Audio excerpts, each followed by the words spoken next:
To the residents of my small town, lost among the misty hills, I am the owner of an antique shop. They bring me things steeped in time.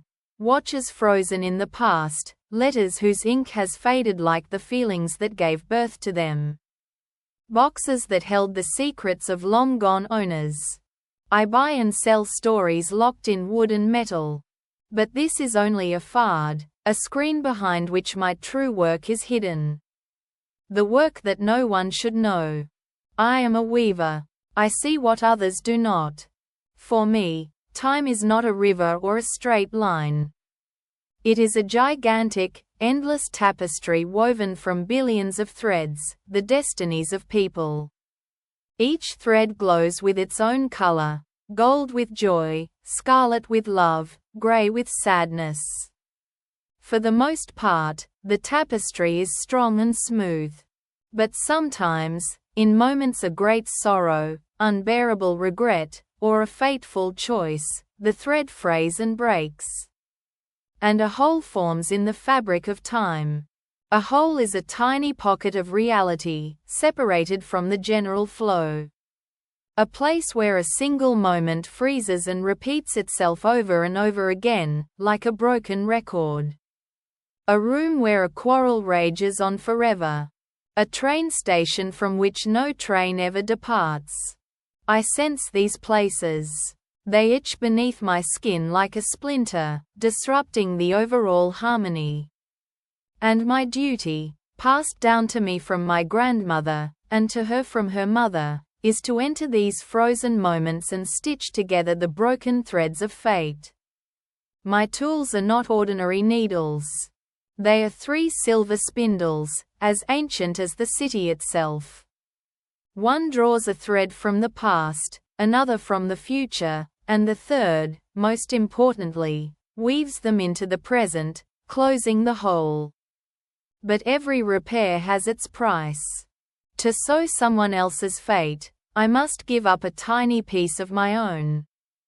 Entering someone else's memory of their first kiss, I can forget the taste of my morning coffee. Healing a moment of bitter loss, I can lose the melody of a song I loved as a child. This is the price of balance. I live in solitude, guarding my own memories like a miser guards his gold. I do not allow myself strong attachments because I know how easily threads break.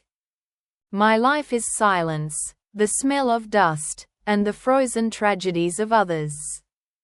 I was sure I could forever remain merely an observer, an impartial artisan in the service of time. Until one day, I stumbled upon a tear that turned out to be a mirror. I felt it on a cold autumn morning. It wasn't like a simple, localized rupture. It was a deep, vibrating wound in the fabric of time, emanating from an old, abandoned conservatory on the hilltop.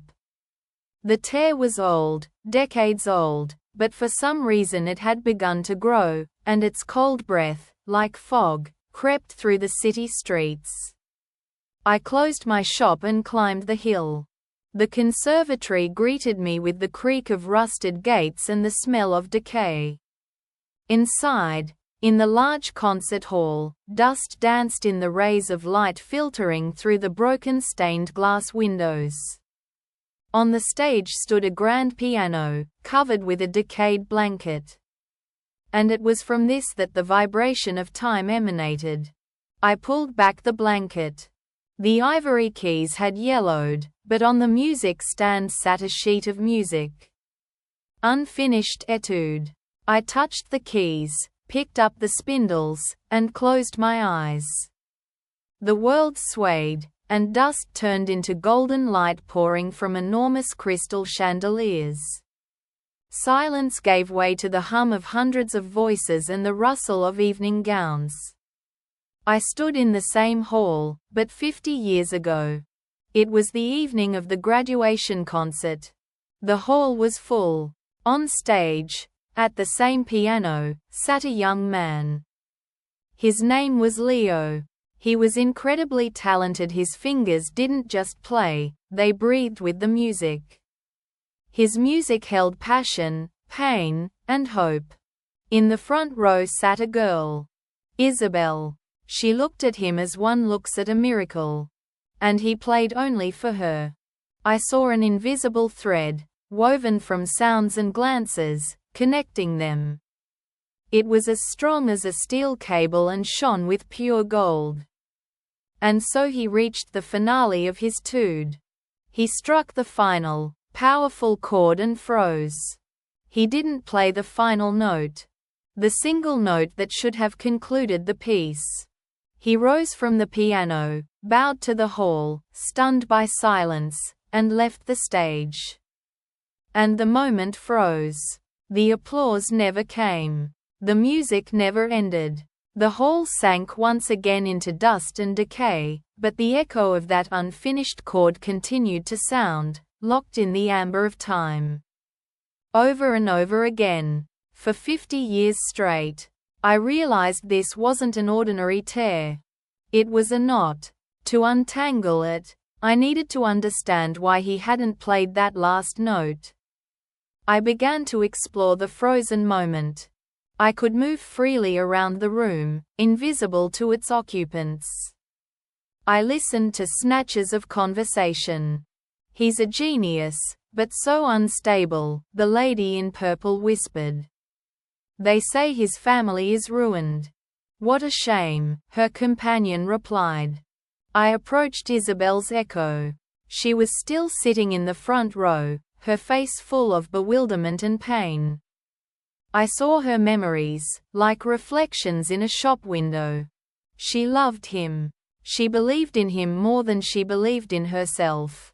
I found Leo's echo backstage. He stood with his forehead against the cold wall. His shoulders shook with silent sobs. I saw his fear. He wasn't afraid of failure. He was afraid of success. He was the son of a ruined aristocrat, she the daughter of a wealthy industrialist.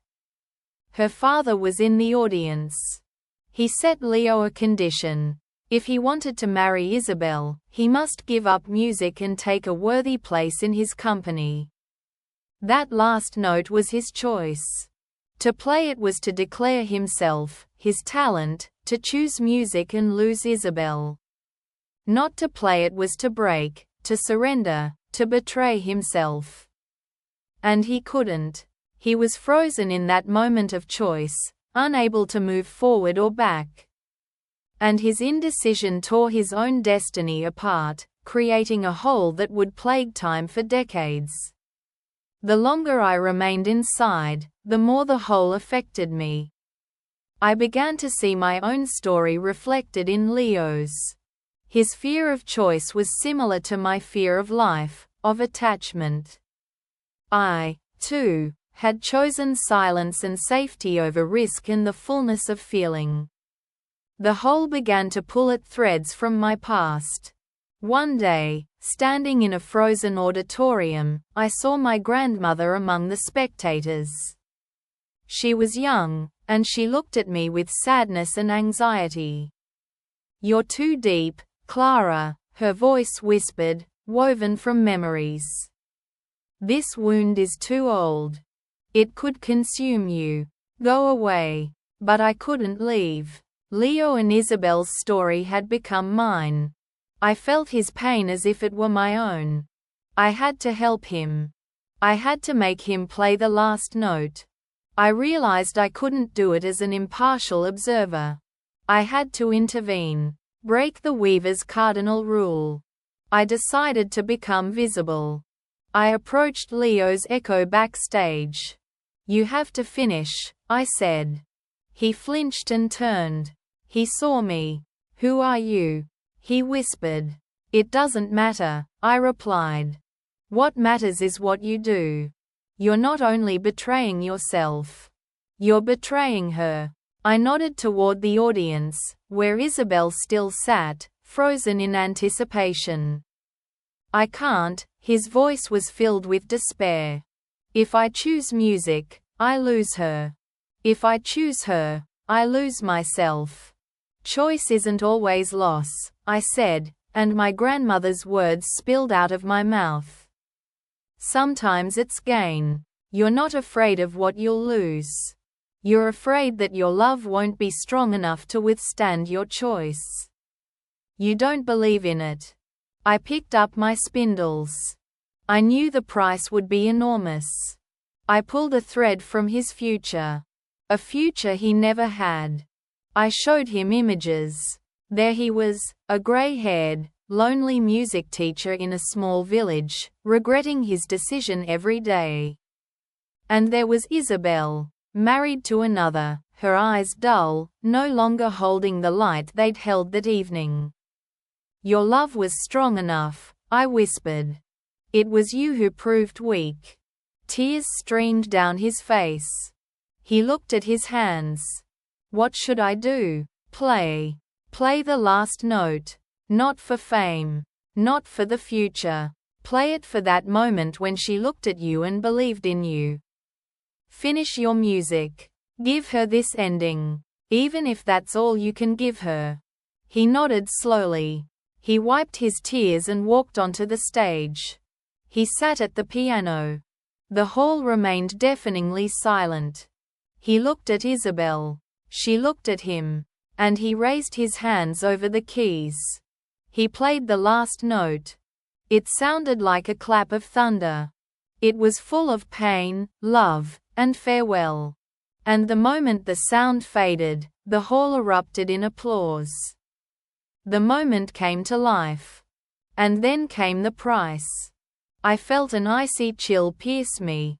The echo struck with monstrous force. I saw the shining thread of my own life, the one connecting me to my shop, my home, my memories, fray and snap with a crack. The tear snapped shut, throwing me out but not back into my workshop. I woke up on a park bench. It was the same autumn day. But something was wrong. I ran down familiar streets to my shop. But in its place was a flower shop. The sign read, Madame Isabel's Garden. I peered inside. Behind the counter stood an elderly but still beautiful woman with kind eyes. She was selling flowers to a young couple. I realized it was Isabel. My home was gone. My life was gone. By sewing together Leo's fate, I had torn apart my own. I became a ghost in the world I had helped heal. I had nothing left. No home, no past. Even my spindles were gone. For several days, I wandered the city like a lost soul. And then I came to the conservatory again. It wasn't abandoned. Music poured from its windows. I went inside. A rehearsal was taking place in that very hall. An elderly, gray-haired man sat at the piano. He was showing something to a young student. It was Leo. He saw me standing in the doorway. He paused in his playing and approached. "Can I help you?" he asked. His voice was calm and deep. I was just listening," I stammered. "You play beautifully." "Thank you," he smiled. And in that smile there was not a trace of the pain I saw in the whole. Music is my whole life. Well, almost my whole life. He looked toward the flower shop at the foot of the hill. The most important thing awaits me there. They were together. All these years. My intervention didn't just end a moment. It changed their destinies. He chose music, but it chose him. "You look a little lost," he said. "Are you all right?" "Yes," I replied. "Just looking for my place." "Sometimes, to find your place, you first have to lose it," he said with a wise smile, as if he knew more than he was saying. "We have a spare room at the conservatory for a caretaker. And we need someone who loves silence and stories. I think you'd be perfect." I look at him, and in his eyes I see a glimmer of that golden light, that thread I once sewed. He doesn't remember me. But his soul does. I stayed at the conservatory. I have no past, no memories, no gift. I am a blank slate. But for the first time in my life, I am not afraid. I live among music, among young talents whose threads of destiny are just beginning to weave into a great tapestry. Sometimes Isabel comes to visit me and brings flowers from her garden. We drink tea and talk about simple things. I am no longer the weaver. I am simply Clara. And I am beginning to weave my own, new thread into the fabric of this world. And I know that this time it will be strong.